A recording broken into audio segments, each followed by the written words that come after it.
अस्सलाम वालेकुम गाइस, आप देख रहे हैं जी ज़ायका किचन और मैं हूं हुमैरा। आज आपके लिए बहुत ही मज़ेदार और यम्मी किस्म की रेसिपी लेकर आई हूं, जो कि मेरी एक बहुत ही अच्छी व्यूवर्स की रिक्वेस्ट थी कि हमें आप लोग दो प्याजी मटन भिंडी बनाने की रेसिपी आप हमारे साथ शेयर करें। इसके लिए मैंने मटन लिया है 800 ग्राम यानी कि 3 पाव के करीब। दो बड़े साइज़ के यहाँ पे टमाटर लिए हैं। 3 दरमियाने साइज़ के मैंने प्याज स्लाइस कटिंग की है। लहसुन अदरक का पेस्ट है 1 टेबल स्पून। लाल मिर्ची है मेरे पास 1 टेबल स्पून। हल्दी मैंने यूज़ की है यहाँ पे 1 टीस्पून। नमक हस्बे ज़ायका यूज़ करेंगे हमें जितना चाहिए। ज़ीरा 2 टीस्पून। धनिया पाउडर 2 टीस्पून। भिंडी यहाँ पे मैंने काट के इसको अच्छी तरीके से पहले धो रही थी फिर काटी है। ये 1 kg है और इसकी कटिंग कर लिया। आपकी मर्ज़ी, आप जिस तरह काटना चाहते हैं। और हरी मिर्च 2 लिए मैंने, ऑप्शनल है, आप डालना चाहते हैं तो डालिएगा, नहीं तो आपकी मर्ज़ी है।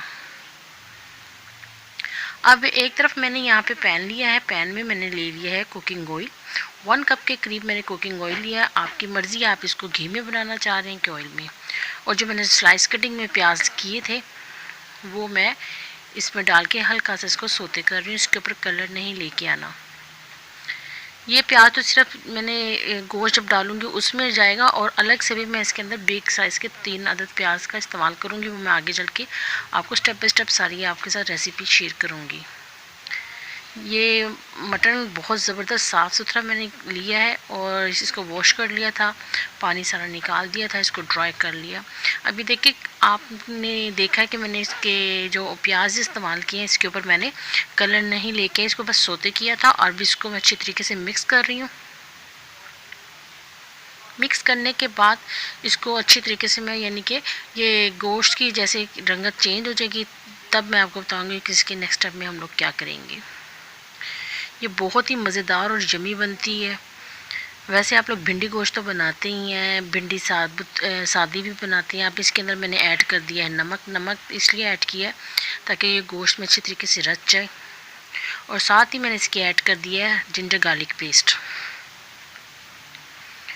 ये डाल के भूनेंगे तो इसका टेस्ट ज़्यादा निकल के आएगा। और साथ ही मैंने इसके अंदर मिर्ची पाउडर ऐड कर दी है।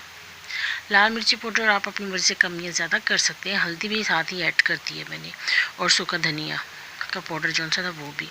अब इन सब चीज़ों को डाल के बहुत अच्छे तरीके से मैं मिक्स कर रही हूँ ताकि थोड़ा सा ये भुन भी जाए। और मज़ीद हम लोग इसके पानी डाल के भी भूनेंगे और पानी डाल के भी पकाएंगे ताकि ये अच्छी तरीके से गोश्त गल जाए, क्योंकि ये मटन है, मटन गलने में थोड़ा सा टाइम लगेगा। अब इसके अंदर मैं पानी डाल दूँगी, तकरीबन 1 लीटर के करीब पानी डाल दिया। और जैसे ये बॉइलिंग पॉइंट पे आ जाएगा तो मैं इसको कवर करके रख दूँगी। उस वक्त तक इसको मैं कुक करूँगी जब तक ये जो मटन है अच्छी तरीके से गल ना जाए और ये मैंने जो प्याज डाली है ये मैश ना हो जाए। अभी से देखें क्या ज़बरदस्त किस्म का कलर निकल के आया और लग रहा है कि जैसे पक गया।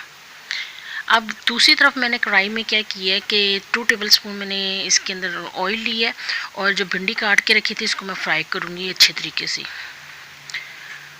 कुछ लोग बहुत ही ज़्यादा तेल में भिंडी फ्राई करते हैं, यानी कि डीप फ्राई कर लेते हैं। मैंने इसको डीप फ्राई नहीं करना, मैं इसको शैलो फ्राई कर रही हूँ ताकि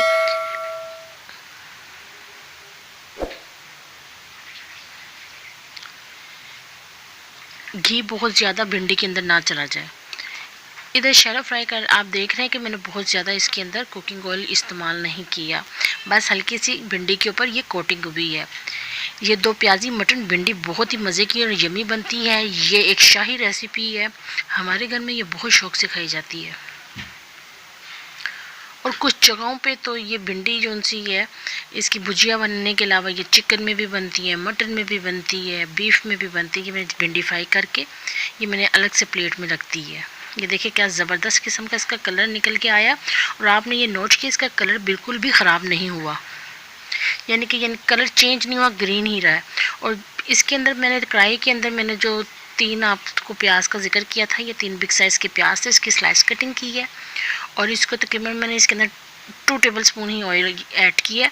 और इसको मैं उस वक्त तक सोते करूँगी जब तक ये हल्का सा सॉफ्ट हो जाए, इसका थोड़ा सा कलर चेंज हो जाएगा और बहुत ही मज़े की बनेगी। दूसरी तरफ हम चेक करते हैं, जो गोश्त का पानी ड्राई हो चुका हुआ है और ये देखें क्या ज़बरदस्त और ख़ूबसूरत लग रहा है इसका कलर, और घी भी अलग हो गया। अब मैं इसके अंदर मैं ऐड कर दूँगी ज़ीरा। ज़ीरा डालने के बाद साथ ही जो मेरे पास टमाटर थे उसको मैंने ग्राइंड कर लिया मशीन में। आप ग्राइंड नहीं करना चाह रहे तो आप इसके छोटे छोटे क्यूब्स करके भी डाल सकते हैं। ज़ीरा और टमाटर डालने के बाद इसको मैं खूब अच्छी तरीके से भूनूंगी, खुशबू ताकि पूरे किचन में फैल जाए। और मसाला ये देखें एक तरह से घी गैप इसका बिल्कुल गायब हो चुका है।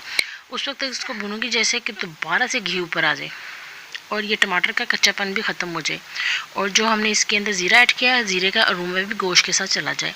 जब ये बहुत अच्छी तरीके से भुन जाएगा तो ये देख रहे हैं बबल्स आने शुरू हो गए हैं। 5-6 मिनट मैंने इसको भुना। अब इसके अंदर मैं जो भिंडी फ्राई करके रखी थी वो ऐड कर दूँगी, क्योंकि ये शाही रेसिपी है तो इसके अंदर बहुत ज़्यादा स्टेप हैं। आप एक एक स्टेप को मैंने फॉलो करें। और ये बात आपने नोट की है कि भिंडी बिल्कुल भी टूटी नहीं है, नहीं तो कुछ लोग बनाते भिंडी तोड़ देते हैं। और साथ में जो मैंने प्याज फ्राई किया है ये देख रहे हैं आप, बस इस तरह सा कलर आना चाहिए, इतना सा बस, इतने से सोती हूँ। साथ ही भिंडी के साथ ही मैं प्याज डाल के और इसको मैं दम पे रखूँगी। ये दम पे जाएंगे भिंडी और ये प्याज डालने के। इसके साथ ही आपकी मर्ज़ी, आप 6 से 7 हरी मिर्चें डालें। मैंने इसके अंदर 3 हरी मिर्चें डाली हैं और इसको मैं दम पे रख दूँगी 3 से 4 मिनट के बाद। 3 से 4 मिनट के बाद ज़बरदस्त किस्म की खुशबूदार भिंडी आपकी पक के तैयार हो चुकी है। आप इसको गरम गरम रोटी के साथ खाएँ, नान के साथ खाएँ।